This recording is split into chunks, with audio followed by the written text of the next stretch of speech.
মাটিতে মাদুর পেতে বসে জাতীয় নাগরিক পার্টি এনসিপি তাদের নির্বাচনী থিম সং উদ্বোধন করেন। আজ শনিবার সন্ধ্যায় রাজধানীর শাহবাগে জাতীয় জাদুঘরের সামনেই মাদুর পেতে থিম সং লঞ্চ করেন তারা।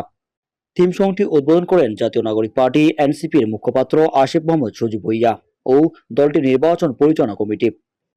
লঞ্চ করতে চেয়েছি রাজপথ থেকে, যেখান থেকে আমাদের জন্ম হয়েছে। আর আমরা খুব ফ্যান্সি ভাবে 5 স্টার হোটেল ভাড়া করে সেলিব্রিটিদেরকে এনে করতে পারিনি।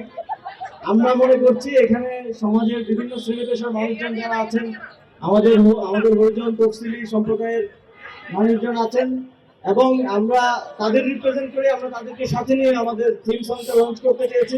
এমন কোনো জায়গায় লঞ্চ করতে চাইনি যেখানে তাদের অনুপ্রবেশের অধিকার নেই। থিম সং লঞ্চের আয়োজনে দুটি পৃথক গান লঞ্চ করা হয়েছে, একটি গণভোটের পক্ষে, অন্যটি তাদের নিজস্ব দলের প্রতীক শাপলাকুড়ির পক্ষে। আমাদের আপনারা দেখেছেন যে গণভোটের থিম সংটা লঞ্চ হয়েছে, এই জাতীয় নাগরিক পার্টির নির্বাচনী থিম সং। জাহিরুল ইসলাম, দৈনিক দিন।